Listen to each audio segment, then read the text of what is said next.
अस्सलाम वालेकुम स्टूडेंट्स। आज की अपनी इस वीडियो के अंदर हम अपना चैप्टर 21 स्टार्ट करने जा रहे हैं। अच्छा, ये भी सेल टैक्स का ही पार्ट है। बेसिकली आपके सिलेबस में सेल टैक्स एक्ट और सेल टैक्स रूल्स जो हैं उन दोनों में से डिफरेंट जो है वो आप कह लो कि रेलेवेंट एरियाज जो है वो मेंशन किए गए हैं। तो आज की इस वीडियो के अंदर हम सेल टैक्स रूल्स 2006 में जो आए थे उनको डिस्कस करने जा रहे हैं। अच्छा, सबसे पहले कुछ एब्रीवेशंस यूज़ होंगी इन रूल्स के अंदर, जैसे LRO है, CRO है, RTO है, LTU है। अच्छा, LRO का मतलब होता है लोकल रजिस्ट्रेशन ऑफिस। CRO का होता है सेंट्रल रजिस्ट्रेशन ऑफिस। अच्छा, जो ये सारे ही इदारे हैं ना, जैसे RTO का मतलब है रीजनल टैक्स ऑफिस और LTO का मतलब है लार्ज टैक्स पेयर यूनिट। ये डिफरेंट जो है ना वो ऑफिसेज हैं। ठीक है। ये सारे ऑफिसेज जो हैं ये FPR के ही ऑफिसेज हैं। ये डिफरेंट ऑफिसेज उन्होंने बनाए हुए हैं FPR ने। जैसे बड़े बड़े सिटीज़ हैं, ठीक है, बहुत बड़े बड़े शहर हैं, वहाँ पे LTU होता है, लार्ज टैक्स पेयर यूनिट होता है। ये बड़े जितनी भी कंपनीज होती हैं, बड़े टैक्स पेयर्स होते हैं, नॉर्मली उनको डील कर रहा होता है। फिर RTO होता है, ये रीजनल होता है। ये एक ख़ास इलाके के लिए ऑफिस बनाया गया होता है जिसमें रीजनल टैक्स के मसाइल को देखा जाता है। ये छोटे टैक्स पेयर्स के लिए होता है। अच्छा, फिर है लोकल रजिस्ट्रेशन ऑफिस। ये वो ऑफिस होता है जो छोटे शहरों के अंदर बनाए जाते हैं जहाँ पे आप अपनी रजिस्ट्रेशन करवा सकते हो। फिर एक होता है सेंट्रल रजिस्ट्रेशन ऑफिस। ठीक है, ये से कि इस्लामाबाद में सेंट्रल जो है ना वो रजिस्ट्रेशन ऑफिस होगा, यहाँ पे भी रजिस्ट्रेशन होती है। तो ये डिफरेंट ऑफिस हैं FPR के। यहाँ पे इनके ही आप कह लो कि स्टाफ के लोग बैठे होते हैं और उस हिसाब से ही यहाँ पे डेजिग्नेशन वाइज जो है वो डिफरेंट स्टाफ बैठा होता है। ये वाले जो दो ऑफिसेज हैं, यहाँ पे रजिस्ट्रेशन का काम देखा जाता है, यहाँ पे बाकी जो टैक्स रिलेटेड मैटर्स होते हैं वो देखे जाते हैं। तो ये बार बार यूज़ होंगे, सो इनको पहले एक दफ़ा आपको बता दिए। अ, ये आपकी याद दहानी के लिए रीजनल टैक्स ऑफिस जो होगा वो स्मॉल सिटीज़ में होता है। ठीक है, जैसे आप कह लो कि ओकाड़ा के अंदर है, साहिवाल के अंदर है। और लार्ज टैक्स पेयर यूनिट जो होता है ये बड़े शहरों के लिए होता है। जैसे लाहौर के अंदर होगा, कराची के अंदर होगा। तो ये इस तरह डिफरेंट ऑफिस हैं। अच्छा, फिर ना कुछ इस रूल्स के अंदर भी डेफिनेशंस को डिफाइन किया गया, मतलब डिफरेंट डेफिनेशन है। जैसे नील रिटर्न का क्या मतलब है?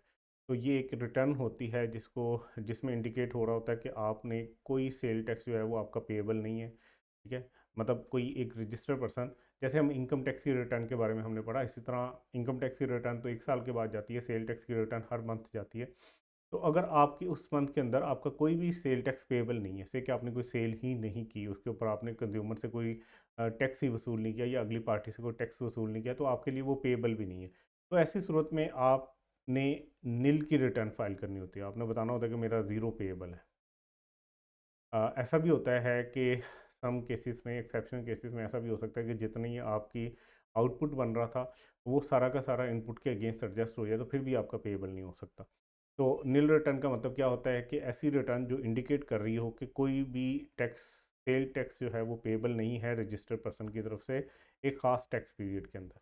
तो जनवरी के मंथ के अंदर आपने से कि कुछ सेल नहीं की, तो आपका आउटपुट टैक्स ज़ीरो होगा। ठीक है, तो उसके अगेंस्ट इनपुट भी एडजस्ट नहीं होगा, तो आपको कोई भी सेल टैक्स जो है वो पे नहीं करना पड़ेगा। तो आप नील की रिटर्न भी कर सकते हो। अच्छा, नील की रिटर्न वैसे ऐसे ही होती है जब आप की कोई सेल परचेज ना हो, तो आप उसी टाइम नील की रिटर्न फाइल कर रहे होते हो। अच्छा, फिर है residual input tax. Residual input tax के कॉन्सेप्ट को आगे चल के डिटेल में डिस्कस कर लेंगे। अभी बेसिक सी डेफिनेशन डिस्कस कर लेते हैं। रेजिडल इनपुट टैक्स के बारे में तो हम पढ़ चुके हैं, सेल टैक्स एक्ट के अंदर हमने इनपुट टैक्स की डेफिनेशन पढ़ी थी। रेजिडुअल का वर्ड ऐड हुआ है उसके साथ, रेजिडुअल इनपुट टैक्स। ये एक टैक्स है जो पे होता है रॉ मटेरियल के ऊपर, कंपोनेंट्स एंड कैपिटल गुड्स के ऊपर, जो कि यूज़ हो रहे होते हैं for making both taxable and as well as exempt supplies. एक बंदा अगर दो तरह की गुड्स बना रहा है, देखें, उसके पास रॉ मटेरियल है, उसके पास से कि लेबर और बाकी चीज़ें भी हैं, उसने और भी चीज़ें खरीदी हैं, जितना भी, मतलब अगर हम इस सब को इनपुट लें, इसको वो कन्वर्ट करता है एक प्रोसेस से गुजार के आउटपुट में। ठीक है, और ये जो आउटपुट है ये दोनों तरह का है, मतलब कुछ टैक्सेबल है जिसके ऊपर सेल टैक्स लगेगा, और कुछ आउटपुट ऐसा है जो कि जो है वो आप कह लो कि एग्जेम्प्ट है, इसके ऊपर टैक्स नहीं लगना। अच्छा, इनपुट एक तरह का ही है, ठीक है, वो उसमें से आपने जो आउटपुट बनाया है वो दोनों तरह का है, तो ये जो इनपुट है इसको रेजरल इनपुट टैक्स कहेंगे। अच्छा, it does not include the input on raw material use only for making taxable और एग्जेम्प्ट सप्लाईज। अगर कोई ऐसा इनपुट हो जिसको आप प्रोसेस से गुजारें और आउटपुट जो आपके पास आए वो सारी की सारी आउटपुट अगर टैक्सेबल है, तो इस इनपुट को हम रेजरल इनपुट नहीं कहेंगे, या वो सारे की सारी आउटपुट जो है वो एग्जाम्प्ट है, इसको फिर भी हम जो है वो रेजरल और इनपुट टैक्स नहीं कहेंगे। रेजरल इनपुट टैक्स उस सूरत में बनता है जब आपने से कि कोई रॉ मटेरियल खरीदा उसके ऊपर आपने टैक्स पे किया, वो आपका इनपुट टैक्स है, और आपने कोई आउटपुट बनाई है जो आउटपुट ऐसी है कि उसमें से कुछ पोर्शन टैक्सेबल है और कुछ पोर्शन एग्जाम्प्ट है, तो फिर ये जो आपका इनपुट है, इनपुट टैक्स है, ये आपका रेजरल इनपुट टैक्स कहलाएगा। चलें, अब हम अपने इन रूल्स का चैप्टर 1 पढ़ने जा रहे हैं, जिसमें रजिस्ट्रेशन है, कंपलसरी रजिस्ट्रेशन है और डी रजिस्ट्रेशन है। अच्छा, रजिस्ट्रेशन की बात करते हैं कि अगर कोई बंदा रजिस्ट्रेशन करवाना चाह रहा है तो उसके लिए क्या क्या रिक्वायरमेंट है कि वो रजिस्टर हो गई होगा। अच्छा, अब आपने एक बात समझनी है, जो हमारा ऑर्डिनेंस या एक्ट होता है ना, ये बेसिकली हमारा कानून है। इस कानून में ना हमें बता दिया जाता है कि आपने ये करना है और ये नहीं करना। फिर इसकी एक्सप्लेनेशन के लिए ना हमारे पास रूल्स आते हैं, रूल्स में एक्सप्लेन किया जाता है कानून को ही मज़ीद, तो बेसिकली हम रूल्स पढ़ रहे हैं। रूल्स में अब ये चीज़ एक्सप्लेन की गई है कि रिक्वायरमेंट क्या है रजिस्ट्रेशन करवाने की, मतलब किन लोगों के लिए ज़रूरी है कि उन्होंने रजिस्टर होना है। द वो following persons making taxable supplies in Pakistan including zero rated supplies, यानी कि अगर वो कोई बंदा जो है वो टैक्सेबल सप्लाईज कर रहा है, और इसमें वो बंदे भी शामिल हैं जो एक्सपोर्ट कर रहे हैं, ठीक है, तो वो रिक्वायर्ड है उनके लिए कि वो अपने आप को रजिस्टर करवाएं। कौन कौन हो सकता है उसमें? मैन्युफैक्चर हो सकता है who is not running cottage industry, जो कॉटेज इंडस्ट्री नहीं चला रहे, उनके अलावा जितने भी मैन्युफैक्चर्स हैं वो सारे क्या हैं, उनके ऊपर ये लाइबिलिटी बन रही है या उनके ऊपर ये रिक्वायरमेंट बन रही है कि उन्होंने अपने आप को रजिस्टर करवाना है सेल टैक्स के अंदर। इसका मतलब क्या हुआ कि कॉटेज इंडस्ट्री जो है इसके लिए ज़रूरी नहीं है कि ये अपने आप को सेल टैक्स में रजिस्टर करवाए। कॉटेज इंडस्ट्री की हमने डेफिनेशन पढ़ी थी सेल टैक्स एक्ट के अंदर, ये छोटे बिजनेस होते हैं, तो ये वो बिज़नेस है जिसको कहा गया है कि यार आप अपने आप को सेल टैक्स में रजिस्टर ना करवाओ, कोई मसला नहीं है। इनके अलावा कॉटेज इंडस्ट्री की डेफिनेशन में जो भी मैन्युफैक्चर नहीं फॉल करता उन सब के लिए रिक्वायरमेंट है कि उन्होंने अपने आप को सेल टैक्स में रजिस्टर करवाना है। फिर a retailer who is liable to pay sale tax except such retailer required to pay sale tax through his electricity bills. अच्छा, रिटेलर्स ना बेसिकली दो तरह के होते हैं। रिटेलर, हम अभी मैं इसको एक्सप्लेन भी करूँगा, ये जैसे रिटेलर है, रिटेलर दो तरह के होते हैं, एक टायर 1 रिटेलर होता है और एक वो होते हैं जो other than tyre 1 retailer. Tyre 1 retailer जो है ये बेसिकली लार्ज स्केल के ऊपर काम कर रहा होता है, ये बड़े लेवल के रिटेलर्स होते हैं, ये नॉर्मल वे में सेल टैक्स पे करते हैं, ठीक है, यानी कि 18% के हिसाब से इन्होंने जो चीज़ भी बेचनी है उसके ऊपर 18% लगाना है, ठीक है। ये बेसिकली रिटेल गुड्स बेच रहे होते हैं जो थर्ड स्केड्यूल में लिखी हुई हैं, तो इनकी जो भी रिटेल प्राइस होती है उसके ऊपर इन्होंने 18% लगा के आगे बेचना होता है। इनके लिए लाजमी है कि उन्होंने अपने आप को रजिस्टर करवाना है। जो इनके अलावा हैं, टायर 1 के अलावा जो बड़े स्केल पे काम नहीं कर रहे, स्मॉल स्केल के ऊपर काम कर रहे हैं, वो सारे इस कैटेगरी में आ जाते हैं अदर देन टायर 1, ठीक है।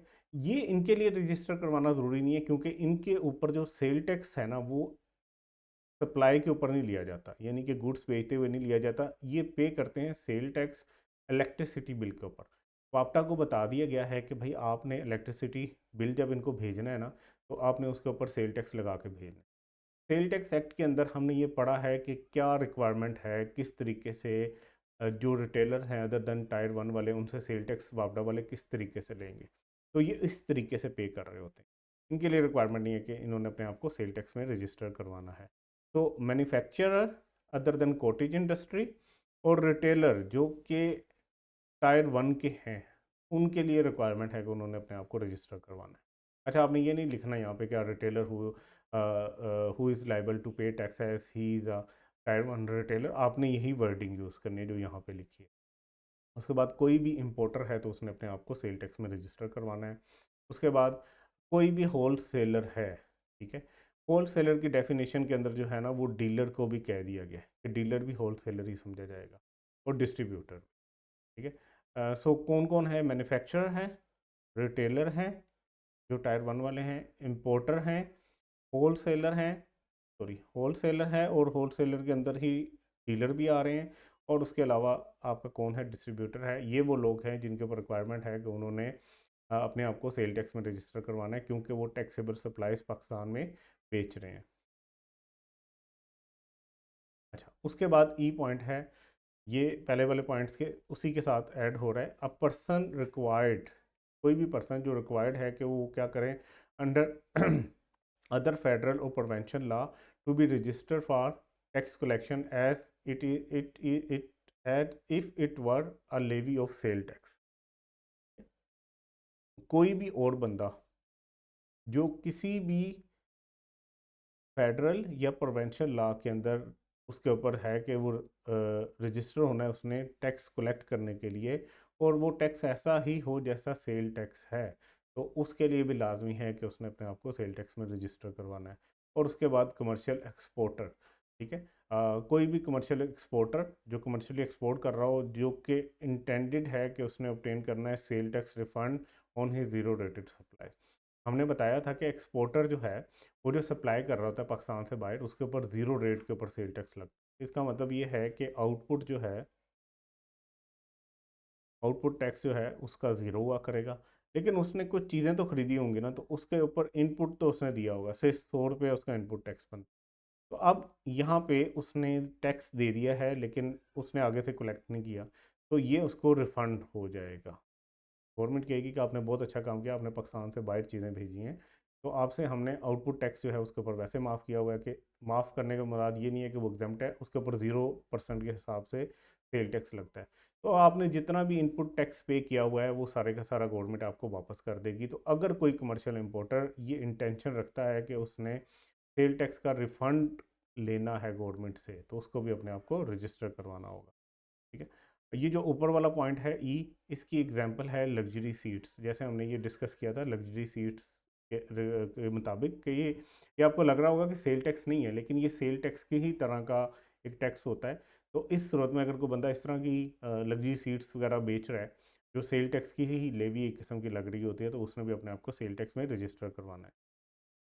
अच्छा, तो हमने पहला पॉइंट तो डिस्कस कर लिया कि रिक्वायरमेंट क्या है कि किस किस बंदे ने अपने आप को सेल टैक्स में रजिस्टर करवाना। अब हम पढ़ने जा रहे हैं जुरिडिक्शन। आपने न्यूज़ वगैरह में सुना होगा या कहीं पे आपने ये बात सुनी होगी कि जुरिडिक्शन इस कोर्ट की इस इलाके पे बनती है कि नहीं बनती। ये सुप्रीम कोर्ट की जुरिडिक्शन में केस आता है कि नहीं आता, ये इस्लामाबाद हाई कोर्ट की जुरिडिक्शन में आता है कि नहीं आता। इसी तरह आपने पुलिस वालों के बारे में भी ये सुना होगा कि से कुछ केसेस ऐसे होते हैं, जैसे लाहौर की पुलिस जो है वो कोई आप कह लें कि कसूर का केस जो है वो अपने पास जो है ना वो एफआईआर दर्ज नहीं करेगी, वो कहेगी हमारी जुरिडिक्शन में ये केस फॉल नहीं करता। जुरिडिक्शन का मतलब होता है वो हदूद जिसके अंदर उनके पास पावर होती है। तो वो हदूद क्या है जिसके अंदर आपने अपने आप को रजिस्टर करवाना है, ठीक। कंपनी, कंपनी के लिए बात करें तो कंपनी इनकॉर्पोरेट होती है, इनकॉर्पोरेट होती है एससीसीपी के साथ, और कंपनीज एक्ट के तहत, ठीक है, ये अपने आप को कंपनीज एक्ट के तहत रजिस्टर करवाते हैं अपने आप को एससीसीपी के साथ। तो कंपनी जो भी होगी वो हमेशा इनकॉर्पोरेट हुआ करेगी। अच्छा, कंपनी के अलावा जितने भी लोग हैं वो नॉट इनकॉर्पोरेटेड होते हैं, जैसे एओपी है या इंडिविजुअल्स। कंपनी के लिहाज से देखी जाए कि जुरिडिक्शन कौन सी बन रही होगी, उन्होंने किस जगह पे अपने आप को रजिस्टर करवाना है। तो कंपनी के केस में अगर तो पब्लिक कंपनी है, पब्लिक कंपनी चाहे लिस्टेड हो चाहे अनलिस्टेड हो, तो जहाँ पे उसका रजिस्टर ऑफिस होगा उसने अपने आप को उस एरिया में रजिस्टर करवाना है सेल टैक्स में। तो एक कंपनी है, ठीक है, वो पब्लिक कंपनी है, उसका लाहौर के अंदर जो है, लाहौर के अंदर रजिस्टर ऑफिस है। फैक्ट्री जो है वो से कि कराची में है, जहाँ से वो चीज़ें बनाते हैं। तो इसने कहाँ पे किस सेल टैक्स के जो है ना ऑफिस में अपने आप को रजिस्टर करवाना है पब्लिक कंपनी ने, जहाँ पे इसका रजिस्टर ऑफिस है। से इस कंपनी का रजिस्टर ऑफिस है लाहौर के अंदर, तो इसने लाहौर में करवाना है, ना कि कराची में जहाँ पे इसकी फैक्ट्री। अच्छा, पब्लिक कंपनी के अलावा जितनी भी बाकी कंपनीज हैं जैसे प्राइवेट कंपनीज हैं, तो इनके केस में क्या होगा कि अगर वो इंगेज हैं मैन्युफैक्चरिंग में, तो इन्होंने अपनी जुरिडिक्शन देखनी है कि कहाँ पे अपने आप को रजिस्टर करवाना है, तो वो जगह जहाँ पे इनकी फैक्ट्री लोकेट कर रही होगी। अच्छा, और अगर ये मैन्युफैक्चरिंग में इंगेज नहीं है यानी ट्रेडिंग कर रहे हैं या सर्विसेज वगैरह दे रहे हैं, तो इन्होंने देखना है कि जहाँ पे ऐसी जगह जहाँ पे इनकी main business activity carried on हो रही है, यानी कि जहाँ पे इनका ऑफिस है, इन्होंने उस एरिया में अपने आप को रजिस्टर करवाना है। इस बात को समझिएगा। अगर हम पब्लिक कंपनी की बात करें, तो पब्लिक कंपनी के हो सकता है मल्टीपल ऑफिस हों। एक कंपनी है उसका हो सकता है लाहौर में भी ऑफिस हो, कराची में भी ऑफिस हो, इस्लामाबाद में भी ऑफिस हो, मुल्तान में भी ऑफिस हो। ठीक है, फिर उनकी फैक्ट्रीज भी हो सकता है इन सब इलाकों में हो।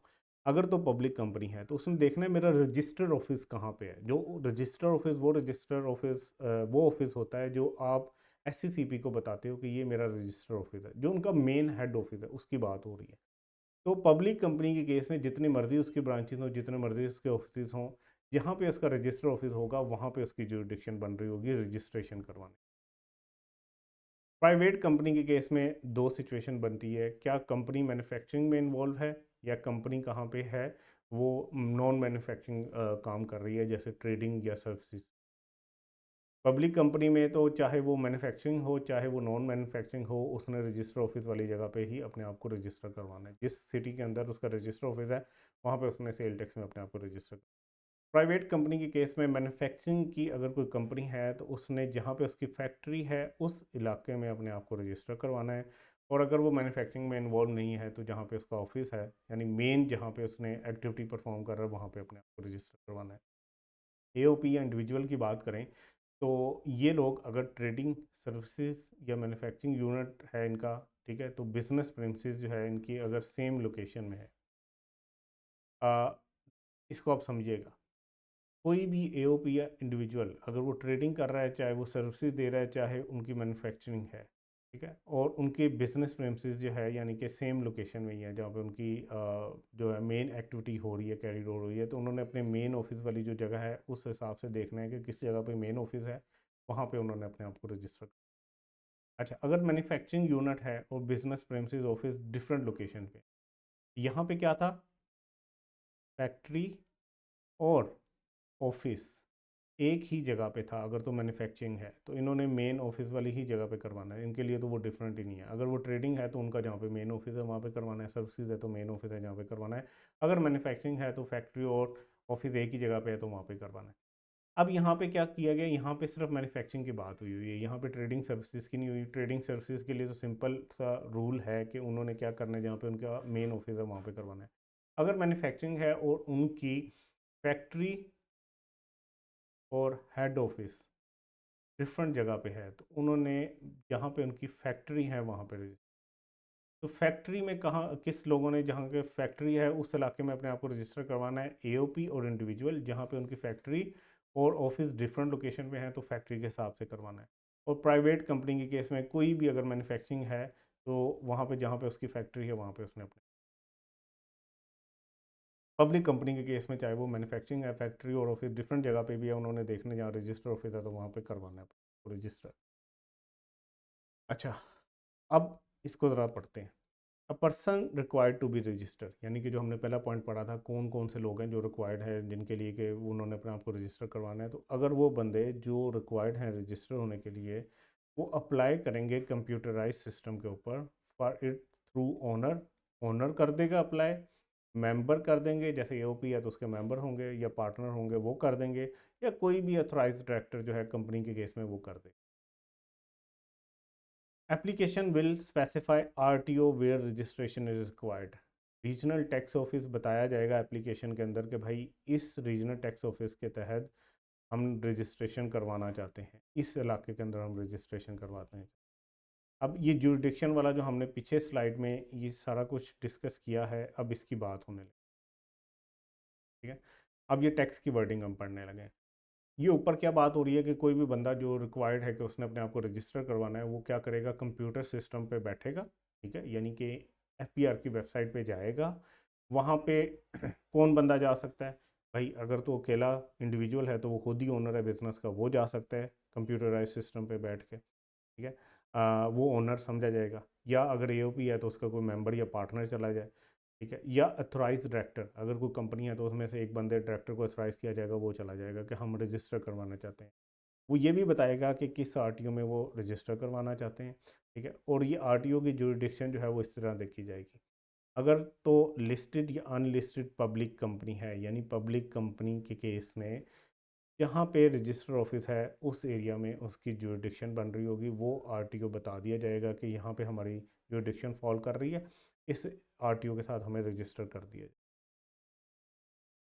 अच्छा, अदर कंपनीज यानी कि प्राइवेट कंपनीज के केस के अंदर, if the company is engage in manufacturing और processing the place where the factory is situated. अगर तो मैन्युफैक्चरिंग में वो कंपनी इंगेज है तो जहाँ पे उसकी फैक्ट्री है वो एरिया उसके लिए जुरिडिक्शन में फॉल करेगा, वहाँ पे उसने रजिस्टर करवा।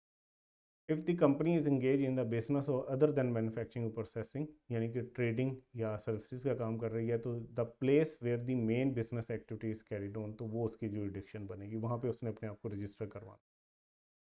इन case of a person not incorporated, यानी कि एओपी या इंडिविजुअल, इनके केस में क्या है, the jurisdiction where business is actually carried on, यानी कि ऑफिस जहाँ पे है, जहाँ से वो अपना बिजनेस रन कर रहे हैं, वहाँ पे जुरिडिक्शन बने।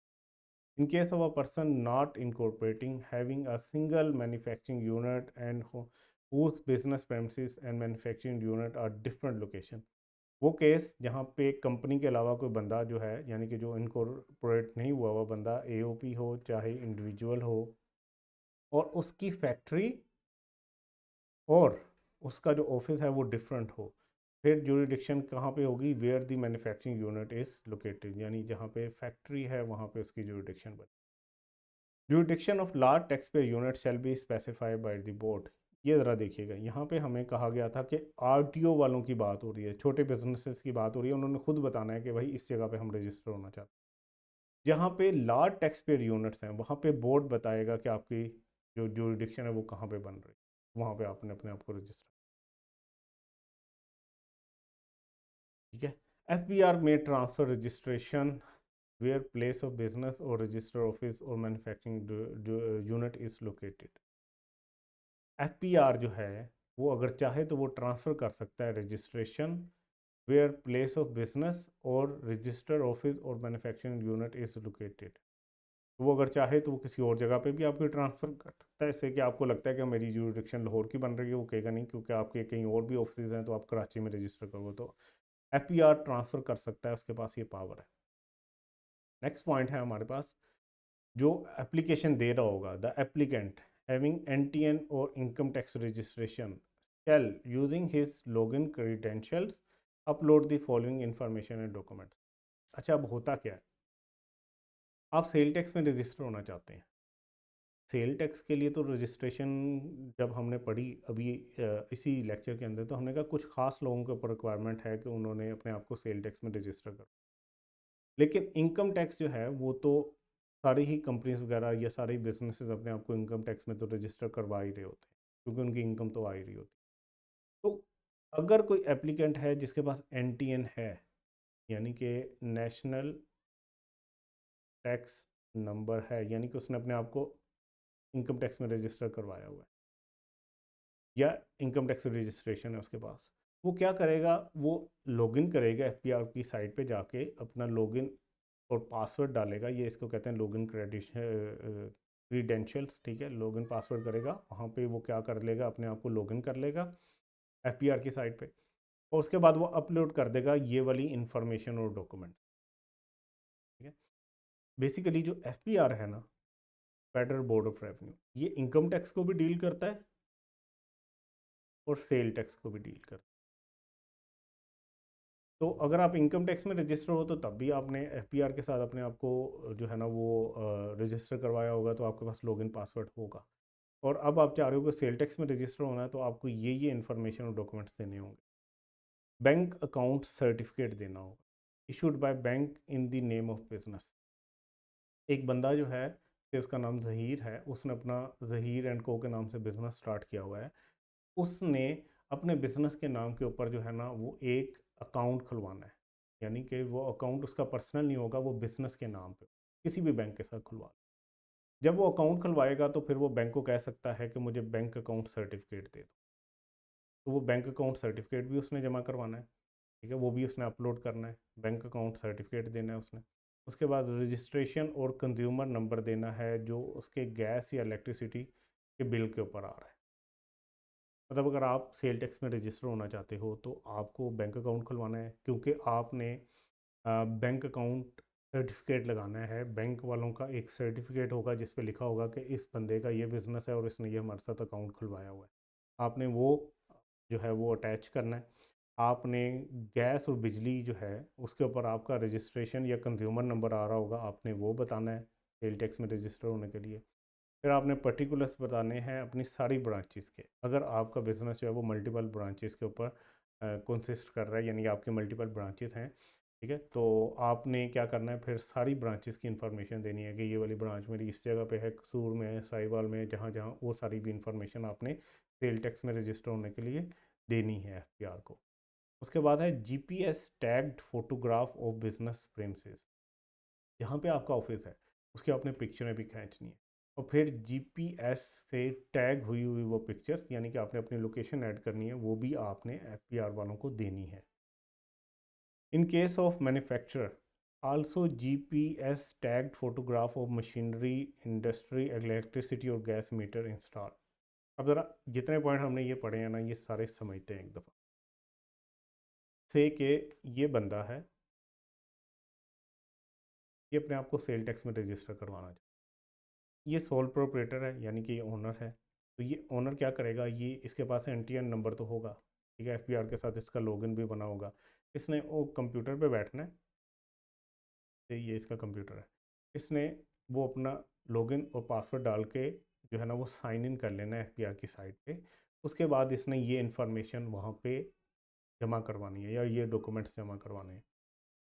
सबसे पहले इसने क्या करना है, अपना बैंक अकाउंट सर्टिफिकेट वो अटैच करना है। फिर इसने अपना जो गैस या बिजली का मीटर होगा, या मीटर लगवाते हुए या बिल भी अगर आपको आए ना, तो उसके ऊपर भी आपका रजिस्ट्रेशन या कंज्यूमर नंबर होता है, वो आपने लिखना है कि भाई ये मेरा बिजली का या बिल का कनेक्शन है और ये मेरा रजिस्ट्रेशन या कंज्यूमर नंबर है, ये भी आपने बताना है। फिर अगर उसकी मल्टीपल ब्रांचेस हैं तो उसने सारी ब्रांचेस के बारे में इंफॉर्मेशन देनी है कि किस किस जगह पे ब्रांचेस हैं, क्या क्या उनका एड्रेस है। फिर उसने क्या करना है, फ़ोटोग्राफ्स देने हैं अपनी सारी बिजनेस प्रेमिसेस के, और वो टैग भी करने हैं लोकेशन के साथ। जैसे यहाँ पे गूगल ऐप, आप देखो ना, Google map, sorry, Google map के साथ टैग कर देना है आपने कि यहाँ पे मेरी लोकेशन।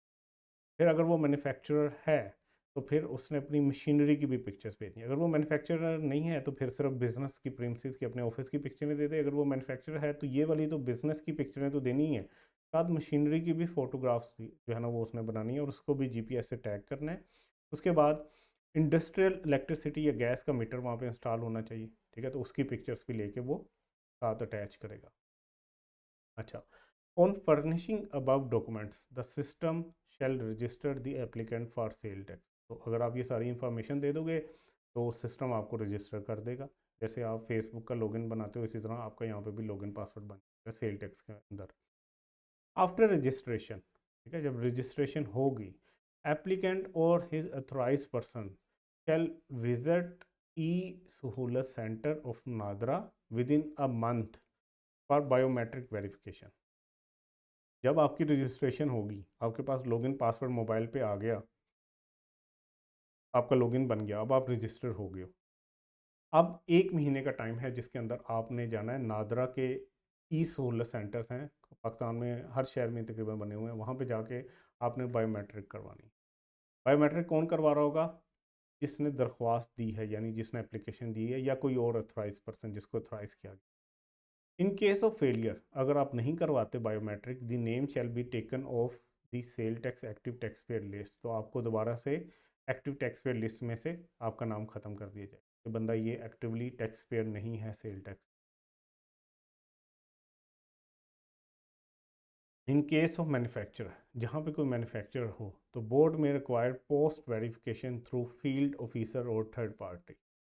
अगर आप मैन्युफैक्चरर हो और आपने ये सारा पीछे वाला प्रोसेस पूरा कर लिया, आपने कंप्यूटर पे बैठ के जो है वो सारी इन्फॉर्मेशन प्रोवाइड कर दी, उसके बाद 1 महीने के अंदर अंदर आपने बायोमेट्रिक कर लिया, आपका लॉगिन पासवर्ड बन गया, आप रजिस्टर हो गए, ये सारा काम करने के बाद अगर आप मैन्युफैक्चरर हो तो एफपीआर वालों को अभी भी तसल्ली नहीं होगी आपकी पिक्चरें और बाकी इन्फॉर्मेशन दे। वो क्या करेंगे रजिस्ट्रेशन के बाद, वो उस इलाके में जो उनके फील्ड ऑफिसर्स हैं जो विज़िट वगैरह कर रहे हैं उनके थ्रू या कोई थर्ड पार्टी को हायर करके उसके थ्रू क्या करेंगे, जाके खुद फिजिकली वेरीफाई करेंगे कि जो इसने पिक्चरें भेजी हैं या इसने कोई मशीनरी की पिक्चर भेजी है जीपीएस टैग करके, क्या ये एक्चुअली है भी कि नहीं, तो वो एक दफ़ा खुद भी फिजिकल वेरिफिकेशन करेंगे। In case the field office find that any document provided is not genuine or fake or wrong, और अगर जब वो वेरिफिकेशन कर रहे थे जाके सारे डॉक्यूमेंट चेक कर रहे थे आपके एक्चुअल में, उनको लगा कि भाई कोई भी डॉक्यूमेंट जो है वो जेन्युइन नहीं है या फेक है या गलत है, it may request through the system, तो वो सिस्टम के साथ आपको नोटिस भेजेंगे कि आप उनको 15 दिनों के अंदर अंदर जो मिसिंग डॉक्यूमेंट है वो भेजो दोबारा से, या जो कोई गलत डॉक्यूमेंट आया दोबारा से भेजो। और अगर आप वो नहीं भेज पाते तो फिर भी आपका एक्टिव टैक्स पेयर लिस्ट में से नाम निकाल दिया जाएगा। तो ये वही रजिस्ट्रेशन का जो मैंने बनाया था वही दोबारा यहाँ पे कंपनी के केस में आपने देखना है क्या वो पब्लिक कंपनी है या प्राइवेट कंपनी। पब्लिक चाहे लिस्टेड हो अनलिस्टेड हो तो जहाँ पे उसका रजिस्टर ऑफिस है। प्राइवेट कंपनी में आपने देखना है कि क्या वो मैन्युफैक्चरिंग में इंगेज है। अगर मैन्युफैक्चरिंग में इंगेज है तो जहाँ पे फैक्ट्री है। अगर वो मैन्युफैक्चरिंग में इंगेज नहीं है यानी कि ट्रेडिंग या सर्विसेज दे रहे हैं तो जहाँ पे उनका मेन बिजनेस एक्टिविटी हो रही है यानी जहाँ पे इनका ऑफिस है वहाँ पे जुरिडिक्शन बनेगी। अच्छा, कंपनी के अलावा जो पर्सन हैं यानी जो इनकॉर्पोरेट नहीं होते, एओपी या इंडिविजुअल, उनके केस में आपने देखना है कि अगर मैन्युफैक्चरिंग यूनिट, ठीक है, जो है और बिज़नेस का जो ऑफिस है यानी फैक्ट्री और ऑफिस सेम जगह पे है, तो जहाँ पे उनके बिज़नेस की मेन एक्टिविटी फॉल कर रही है जहाँ पे वो है उनका हेड ऑफिस, तो वही उनका जुरिडिक्शन में आ रहा होगा, उसी इलाके में उन्होंने अपने आप को रजिस्टर कर। और अगर ये दोनों डिफरेंट जगहों पे हैं, फैक्ट्री अलग जगह पे है, हेड ऑफिस अलग जगह पे है, तो जहाँ पे फैक्ट्री है वहाँ पे आपने की जुरिडिक्शन बन रही है वहाँ पे आपने अपने आप को रजिस्टर करवाना है। अच्छा, अब एक और कॉन्सेप्ट है जिसको कहते हैं टेम्परेरी रजिस्ट्रेशन, ठीक है, यानी कि वक्ती वक्ती तौर पे अपने आप को रजिस्टर करवाना। वक्ती तौर पे भी रजिस्ट्रेशन करवाने की आपको इजाज़त है। Where are manufacturer file application for sale tax registration as manufacturer without installing machinery, ठीक है, वो टेम्परेरी रजिस्ट्रेशन करवाना चाहता है। अब ज़रा समझिएगा, हमने तो कहा कि भाई अगर आपने सेल टैक्स में रजिस्टर होना है, तो आपको क्या चाहिए, सेल टैक्स में रजिस्टर होना है और आप मैन्युफैक्चरर हो, आपको क्या करना है, आपको अपने ऑफिस की पिक्चर्स भेजनी है, वहाँ पे जो मशीनरी लगी है उसकी पिक्चर्स भेज। अब अगर कोई ऐसा मैन्युफैक्चरर है जो भी कारोबार स्टार्ट करने जा रहा है और वो कहता है कि भाई मैंने ये जो मशीनरी है ना ये इंपोर्ट करनी है, चाइना से कि यूएसए से इंपोर्ट करनी है, अब वो रजिस्टर अपने आप को करवा ही नहीं सकेगा क्योंकि ऑफिस की तो पिक्चरें भेज लेगा, मशीनरी की पिक्चर्स उसके पास है ही नहीं, मशीनरी तो अभी आई नहीं उसके पास।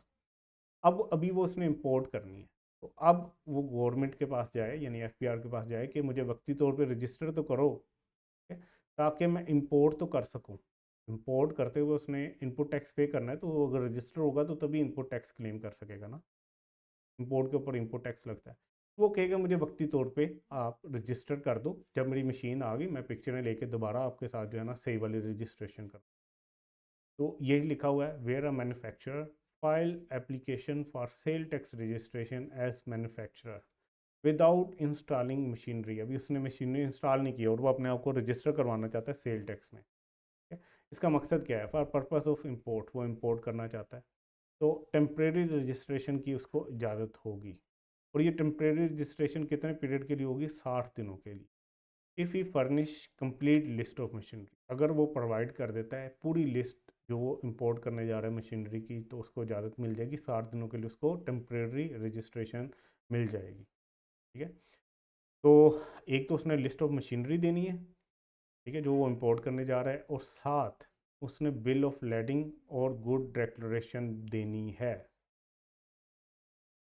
इन दोनों में से कोई एक चीज़ भी दे दे, बिल ऑफ लेडिंग दे दे या गुड डिक्लेरेशन भी दे दे।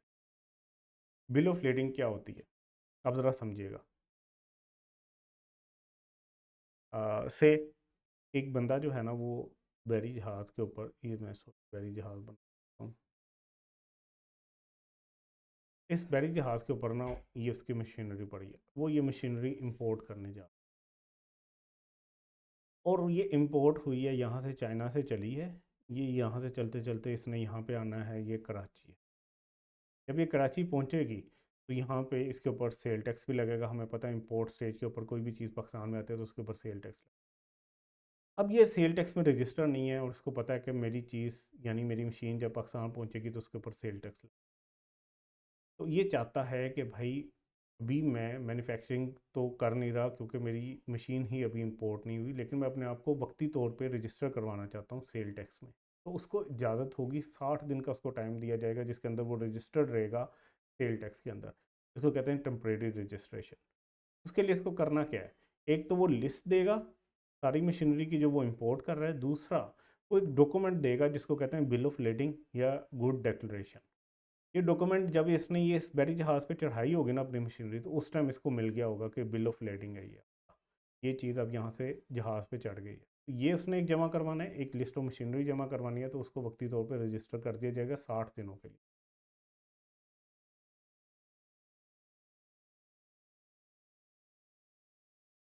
The temporary registration shall be issued by the computerized system within 72 hours। और ये बड़ी जल्दी आपको मिल जाएगी, 72 घंटों के अंदर अंदर ये रजिस्ट्रेशन मिल जाएगी। ठीक है, जैसे ही आप कंप्लीट एप्लीकेशन कर दोगे, यानी कि आप एप्लीकेशन के साथ जो है वो लिस्ट ऑफ मशीनरी भी दे दोगे और बिल ऑफ लेडिंग या गुड डिक्लेरेशन दे दोगे, तो आपको ये रजिस्ट्रेशन 72 घंटों के अंदर मिल जाएगी। और ये मिलेगी कितने टाइम के लिए, 60 दिनों के लिए।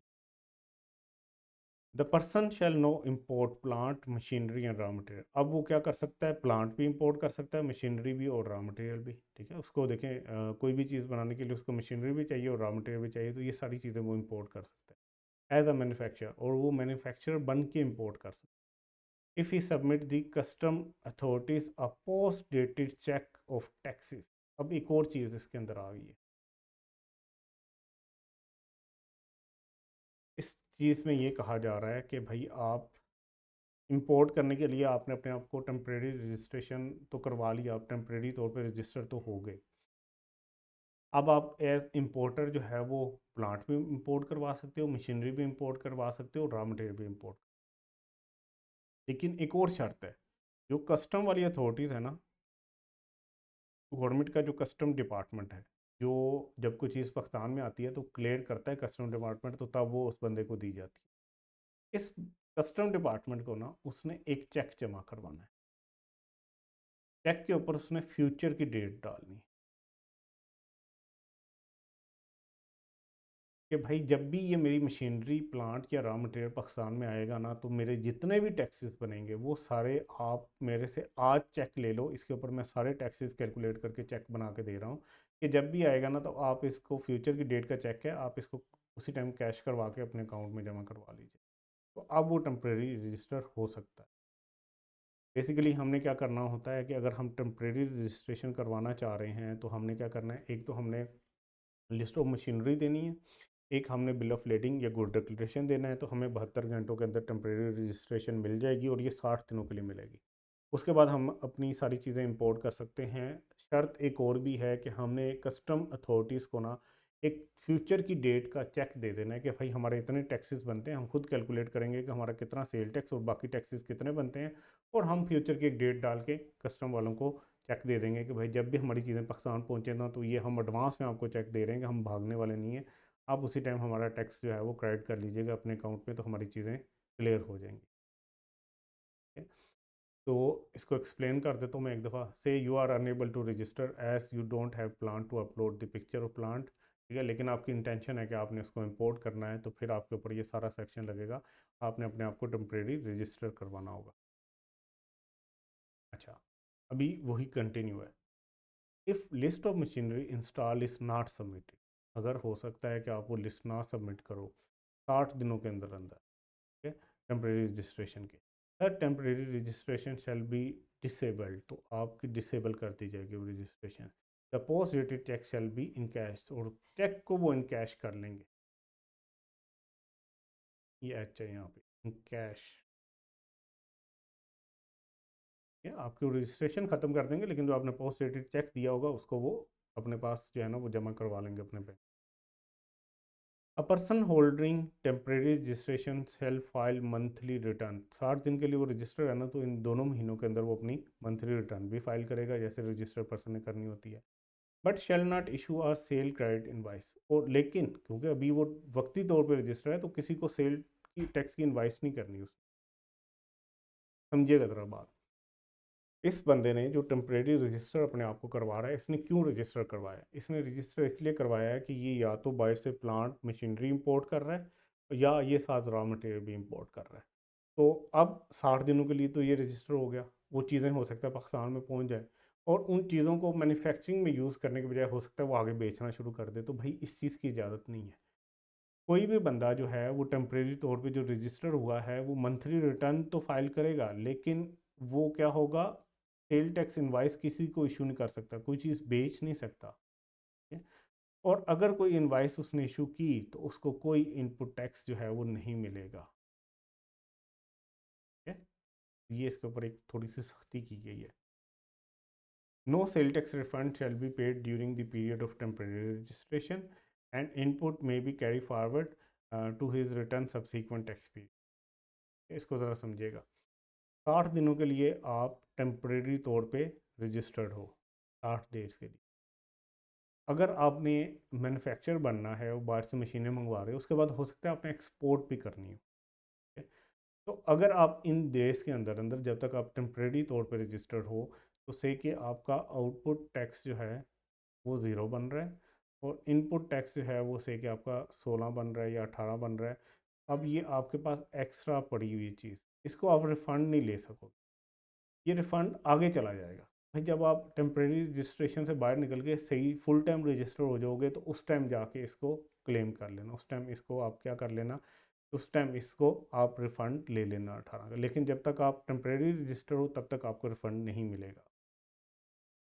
अच्छा, अब है कंपल्सरी रजिस्ट्रेशन, पिछली थी वक्ती तौर पर रजिस्ट्रेशन, अब है लाजमी रजिस्टर होना है आप, कंपल्सरी रजिस्ट्रेशन।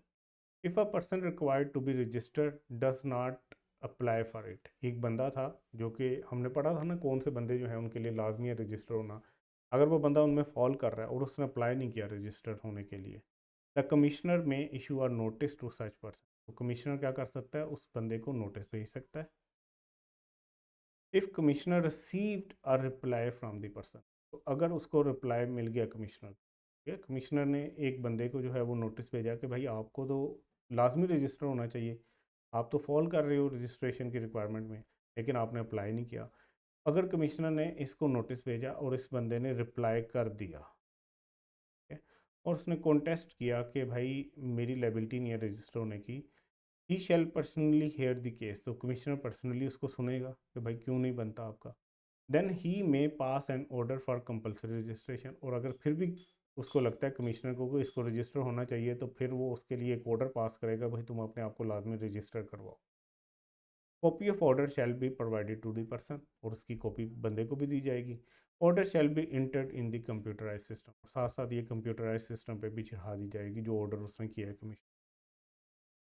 अच्छा, कमिश्नर ने पहले इस पॉइंट के अंदर क्या किया था कि उसको लगता था कि वो बंदा रिक्वायर्ड है रजिस्टर होने के लिए और वो अप्लाई नहीं कर रहा, तो उसने उसको एक नोटिस दिया था। इस दूसरे पॉइंट में उसको रिप्लाई आ गया था। ठीक है, तीसरी जो बात लिखी है ये तब है जब उसने आगे से रिप्लाई नहीं किया उस बंदे ने। If a person does not respond to the notice, commissioner shall compulsory registered through computerise system and will inform he through courier service, तो फिर वो क्या करेगा, वो चुप करके उसको रजिस्टर कर देगा और उसको कोरियर के थ्रू भेज देगा कि तुम रजिस्टर हो गए हो। ज़रा समझिएगा, कमिश्नर जो है उसको अगर लगता है कि कोई बंदा जो है उसने रजिस्टर होना है और वो अप्लाई नहीं कर रहा, तो वो उसको नोटिस भेज, अगर तो वो बंदा नोटिस का रिप्लाई कर देता है तो फिर कमिश्नर उसको पर्सनली सुनेगा कि भाई क्यों नहीं तुमने एप्लीकेशन दी। हो सकता है वो सेटिस्फाई हो जाए कि यार ये नहीं है इसके ऊपर रिक्वायरमेंट रजिस्टर होने की, तो फिर तो कहानी ख़त्म हो जाएगी, कमिश्नर कहेगा ठीक है ना हो, अगर कमिश्नर को लगता है कि नहीं भाई तुम जो कह रहे हो मैं उससे एग्री नहीं करता, तुम्हारे ऊपर लाजमी है कि तुमने रजिस्टर होना है, तो फिर सुनने के बाद उस बंदे को कमिश्नर जो है वो ऑर्डर पास कर देगा कि तुम कंपल्सरी रजिस्टर हो जाओ। ठीक है, वो उस बंदे को भी ऑर्डर दे दिया जाएगा और कंप्यूटराइज सिस्टम में भी अपडेट कर दिया जाएगा अपने पास एफपीआर में। अगर वो बंदा रिप्लाई नहीं करता तो फिर कमिश्नर उसको सुनेगा कैसे, उसने रिप्लाई नहीं किया तो कमिश्नर चुप करके उसको रजिस्टर कर देगा, साथ कंप्यूटराइज सिस्टम में अपडेट कर देगा और साथ कोरियर सर्विस के थ्रू उसको बता देगा कि तुम रजिस्टर हो गए हो। अ compulsory register person will comply all provisions of act. अब उसके ऊपर सेल टैक्स एक्ट की जितनी भी रिक्वायरमेंट है सारी उसके ऊपर लागू होंगी। और if he fail to do so, और अगर उसको वो पूरा करने में नहीं पूरा उतरता, commissioner may issue notice for protection of record, तो फिर कमिश्नर को गुस्सा आ जाएगा, हो सके एक नोटिस इशू करेगा कि भाई अपना सारा रिकॉर्ड मेरे पास लेके आओ, प्रोड्यूस करो मेरे सामने। वो उसको रिक्वायर करेगा कि मेरे सामने पेश हो। ठीक है, खुद आके मेरे सामने पेशी भी दो ताकि वो असेस कर सके कि सेल टैक्स कितना बनता है। इफ़ लेटर ऑन, बाद में पता चला अगर, ठीक है, कि वो पर्सन नहीं था लाइबल रजिस्टर होने के लिए but wrongly register due to error, the commissioner shall cancel the registration through computerise system. अगर कभी भी कमिश्नर को पता लगता है कि यार वो रजिस्टर होने के लिए लाइबल नहीं था, तो कमिश्नर कहेगा ओके कोई मसला नहीं, हम कैंसिल कर देते हैं। नो ही शैल नॉट पे एनी टैक्स, डिफ़ॉल्ट सरचार्ज और पेनल्टी। अब वो कोई सेल टैक्स नहीं पे करेगा, ना कोई डिफ़ॉल्ट सरचार्ज उस पर लगेंगे, ना पेनल्टी लगेगी। However, he will only pay excess tax collected। लेकिन ये अगर उसने एक्सेस टैक्स कलेक्ट किया हुआ है, ये हमने सेल टैक्स में पढ़ा था एक्सेस टैक्स क्या होता है, अगर उसने किसी आगे वाले बंदे से कोई एक्स्ट्रा टैक्स ले लिया तो वो उसने पे करने का। Change in particulars of registration. अच्छा, अगर आप अपने रजिस्ट्रेशन के पर्टिकुलर्स को चेंज करवाना चाहते हैं, इन केस ऑफ चेंज इन, अगर चेंज होता है बिजनेस के नाम में, उसके एड्रेस में, या किसी और पर्टिकुलर में, यानी कि रजिस्ट्रेशन सर्टिफिकेट के अंदर जो भी लिखे हुए हैं उसमें कोई भी चेंज होता है, the person shall notify in it in a computerise system within 14 days of change. उसने 14 days ऑफ चेंज के अंदर अंदर जो है अपने आप को, जब भी वो चेंज हुई है उसने कंप्यूटराइज सिस्टम के थ्रू नोटिफाई कर देना है एफपीआर को। The change as manufacture shall be allowed if all the conditions in rule 5 are fulfilled. अच्छा, जैसे कि एक कारोबार था पहले ट्रेडिंग का, ठीक है, वो सेल टैक्स में रजिस्टर्ड था। ठीक है, अब उसमें चेंज आया ट्रेडिंग से, अब उन्होंने क्या कर लिया, अपने कारोबार को चेंज कर लिया मैन्युफैक्चरिंग में।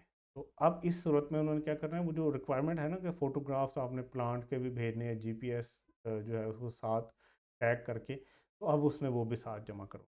उसने 14 दिनों के अंदर ये सारी चेंजें बतानी तो हैं, साथ साथ उसको अगर वो मैन्युफैक्चरर के तौर पे चेंज कर रहा है अपना कारोबार, तो उसने वो बाकी चीज़ें भी देनी है जो मैन्युफैक्चरर के लिए लाजमी है।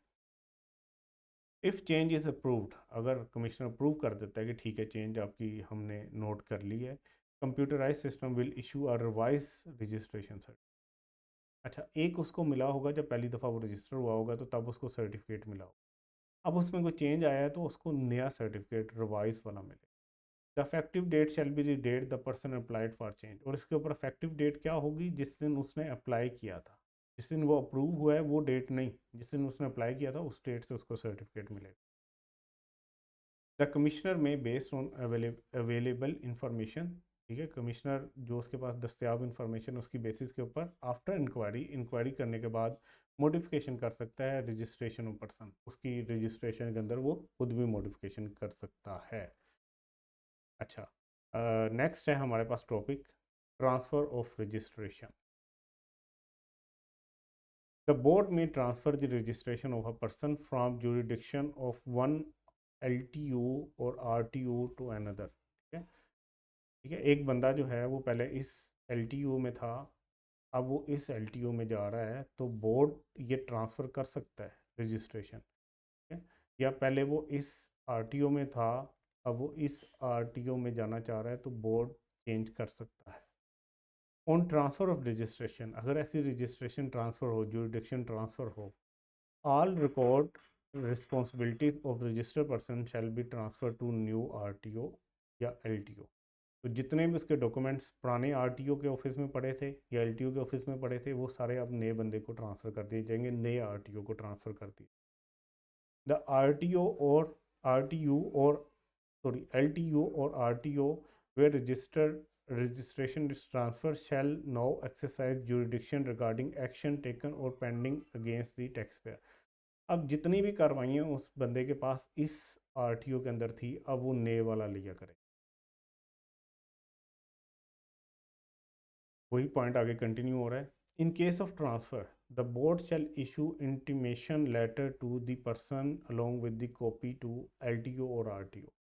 अगर रजिस्ट्रेशन ट्रांसफ़र हुई है एक एलटीयू या आरटीओ से दूसरे एलटीयू या आरटीओ में, तो बोर्ड ने क्या करना है, एक लेटर लिखना है इंटीमेट करने के लिए, इन्फॉर्म करने के लिए उस बंदे को जिसकी रजिस्ट्रेशन चेंज हुई है, और एलटीयू और आरटीओ को भी उसकी कॉपी भेजेगा कि भाई अब ये इस एलटीयू से या इस आरटीओ से दूसरे एलटीयू या आरटीओ में चला गया, तो दोनों को वो भेज देगा।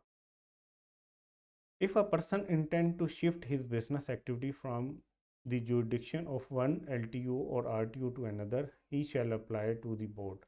अगर एक बंदा खुद से ये चेंज करवाना चाह रहा है तो वो भी अप्लाई कर सकता है। The board shall follow the procedure as per clause, जो ऊपर वाली क्लास में लिखा हुआ है वही करेगा। यानी कि इस ट्रांसफ़र ऑफ रजिस्ट्रेशन में ये लिखा हुआ है कि भाई बोर्ड खुद से चाहे तो वो भी ट्रांसफ़र कर सकता है रजिस्ट्रेशन, या अगर कोई बंदा जो है वो उससे रिक्वेस्ट करे, अप्लाई करे कि अब मैं अपनी ऑफिस वगैरह चेंज कर रहा हूँ या फैक्ट्री की लोकेशन चेंज कर रहा हूँ, तो उस सूरत में भी चेंज हो जाएगा। अच्छा, अब एक ऑप्शन दी गई है कि आप फाइल कर सकते हो एप्लीकेशन कमिश्नर के साथ। A person unable to file application for registration और change in particulars directly in computerize system. Sometime क्या होता है कि एफपीआर के सिस्टम में कोई इशू आ रहा है या बंदा जो है वो नहीं कर पा रहा ऑनलाइन, ठीक है, एप्लीकेशन नहीं दे पा रहा रजिस्ट्रेशन के लिए या उसमें कोई चेंज करवानी है उसके लिए, तो अब वो क्या करे, he may submit data to commissioner, ठीक है, who shall ensure entries into system within 3 days। अब वो क्योंकि कंप्यूटराइज सिस्टम में तो वो अब कर नहीं पा रहा, तो वो क्या करे, वो फिजिकली चला जाए कमिश्नर के पास और उसको फिजिकली जाके डाटा दे दे, वो 3 दिनों के अंदर अंदर उसको कंप्यूटराइज सिस्टम के अंदर चढ़ा देगा। अच्छा पहले कुछ अर्सा पहले तक ना ये होता था कि आप हो सकता है लाहौर के अंदर भी अपने आप को रजिस्टर करवा लो सेल टैक्स में, कराची में भी रजिस्टर करवा लो, ठीक है, मुल्तान में भी रजिस्टर करवा लो, इस्लामाबाद में भी रजिस्ट्रेशन करवा लो, तो आपकी मल्टीपल रजिस्ट्रेशन हो। फिर एफपीआर ने कहा कि भाई एक बंदा है तो उसकी मल्टीपल रजिस्ट्रेशन करने का फ़ायदा, सो हुआ क्या कि कैंसिल कर दी गई मल्टीपल रजिस्ट्रेशन, ठीक है। तो उससे रिलेटेड ये सेक्शन है कि cancellation of multiple registration. A person holding multiple sale tax registrations shall retain only one। अब वो सिर्फ एक रजिस्ट्रेशन रख सकता है। And standard other to commission, और बाकी सारी रजिस्ट्रेशन जो हैं उसको सरेंडर करनी पड़ेंगी, ख़त्म करनी पड़ेंगी, वो कमिश्नर को सरेंडर कर देगा, सिर्फ एक रख सकता है, वो अपनी मर्ज़ी से कोई भी एक रख सकता है। द बोर्ड में allocate separate registration for manufacturing unit in different LTO और आरटीओ, और बोर्ड चाहे तो वो एलोकेट कर सकता है सेपरेट रजिस्ट्रेशंस मैन्युफैक्चरिंग यूनिट्स के लिए डिफरेंट एलटीओ और RTO. The tax liability of cancelled registration, अगर आपकी मल्टीपल रजिस्ट्रेशन थी और आपने वो कैंसिल करवाई हैं, तो वो हो सकता है कि मुल्तान में आपकी कोई टैक्स लायबिलिटी हो या कराची में टैक्स लायबिलिटी हो, तो ये ट्रांसफ़र कर दी जाएगी उस जगह पे जहाँ पे रिटेन हो रही है, ये भी उठा के इधर कर दी जाएगी लायबिलिटी, ये भी उठा के इधर कर।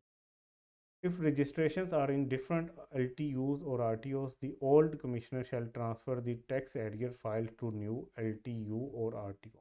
जो पुराना कमिश्नर है वो क्या करेगा, बता देगा कि भाई इससे इतने टैक्स के एरियर्स या बकाया जात लेने वाले हैं, वो अगले नए वाले को बता देगा। अच्छा, उसके बाद है डी रजिस्ट्रेशन। डी रजिस्ट्रेशन का मतलब क्या है कि आप अपनी रजिस्ट्रेशन को ख़त्म करना चाहते हैं। Every registered person who cease to carry on his business, अगर एक बंदे ने अपना बिजनेस ही ख़त्म कर दिया है, who supplies become exempt from tax, या पहले वो टैक्सेबल सप्लाई कर रहा था अब वो एग्जेम्प्ट हो गई हैं, वो कानून में चेंज आने की वजह से भी एग्जेम्प्ट हो सकती हैं, या उसने चीज़ें डिफरेंट बनाना शुरू कर दी हैं जो अब एग्जेम्प्ट हैं, उस सूरत में भी। हु ट्रांसफ़र और सेल हिज बिजनेस, या उसने अपना बिजनेस ही किसी दूसरे को ट्रांसफ़र कर दिया है या उसने बेच दिया है। Who merge with another, person या उसका कारोबार जो है वो किसी दूसरे में मर्ज हो गया है, अब वो एक नया कारोबार बन गया है। Who fail to file return for 6 consecutive month, और अगर उसने 6 महीने के लगातार सेल टैक्स रिटर्न जमा नहीं करवाई, दरमियान में एक अधिक करवा रहे तो फिर नहीं, लगातार सारी उसने फेल हो गया वो करवाने में जमा, फिर या who cease to remain registered, या किसी और रीज़न की वजह से अब वो रजिस्टर नहीं रहा, तो अब वो क्या करेगा, shall apply to commissioner having jurisdiction for cancellation of registration. तो अब वो कमिश्नर को अप्लाई कर दे कि भाई उसके रजिस्ट्रेशन कैंसिल कर दो, डी रजिस्टर कर दो। The commissioner on receiving application, commissioner को जब वो एप्लीकेशन रिसीव हो जाएगी, या ऑन हिज ओन इनिशिएटिव, या वो खुद से कोई इनिशिएटिव ले सकता है कि may issue order of de registration और कैंसिलेशन ऑफ रजिस्ट्रेशन, कि वो उसकी रजिस्ट्रेशन ख़त्म कर दे within the fall later of the following. ये होगा कब, फॉलोइंग इनमें से जो भी लेटर हुआ उस तक उसने कर देना है, कैंसिल कर देना है या उसको डी रजिस्टर कर देना है। 90 days from the date of application, यानी कि दो टाइम लाइन्स हमें दी हैं कि 90 दिन from the date of application, या date all outstanding liabilities are deposited by him, या वो डेट जब उसने सारी लाइबिलिटी जो है वो जमा करवा दी है। इन दोनों में से जो भी लेटर होगा उस डेट के ऊपर उसने क्या करना है, कैंसिल कर देनी है उसकी रजिस्ट्रेशन या उसको डी रजिस्टर कर देना। The person shall be deregistered through computerise system accordingly, और कंप्यूटर सिस्टम में भी उसको डी रजिस्टर कर दिया जाएगा।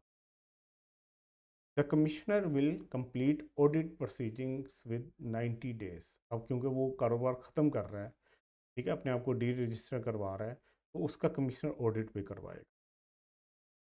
ऑडिट किस लिए करवाए जा रहे हैं कि भाई ये सेल टैक्स जितना इसने देना था क्या सारा दे दिया है, क्योंकि ये जब एक दफ़ा डी रजिस्टर हो गया तो फिर तो सेल टैक्स नहीं देगा, तो उससे पहले पहले एक दफ़ा ऑडिट करके तसल्ली कर दी जाए, एक दफ़ा एग्जामिन कर लिया जाए इसके सारे रिकॉर्ड्स को, ठीक है, कि इसने कितना सेल टैक्स देना था या इसने पे किया हुआ है कि नहीं पे किया। The commissioner will complete audit proceeding, उसने ऑडिट करवा के 90 दिनों के अंदर अंदर जो है वो ऑडिट के सारे काम ख़त्म करने हैं जब उसके पास एप्लीकेशन आई उससे, और उसके बाद वो क्या करेगा, डायरेक्ट कर देगा एप्लीकेंट को to discharge any outstanding liability by filing a final return. फिर वो उसको कहेगा भाई अब तुम्हें हम डी रजिस्टर करने जा रहे हैं, हमारा इतना सेल टैक्स बनता है, ये जमा करवा दो, इस लायबिलिटी को डिस्चार्ज कर दो, और हम एक तुम्हें कह रहे हैं कि साथ फाइनल रिटर्न जमा करवा दो, आखिरी रिटर्न, तो हम तुम्हें रजिस्टर कर देंगे। A person applying shall not be D register unless he provide record for the purpose of audit और इंक्वायरी। तब तक एक बंदे को डी रजिस्टर नहीं किया जाएगा जब तक वो सारा रिकॉर्ड जो है वो नहीं दे देता ऑडिट के लिए या इंक्वायरी के लिए, मतलब उसको ऑडिट लाजमी ही करवाना है अगर उसने डी रजिस्टर हो।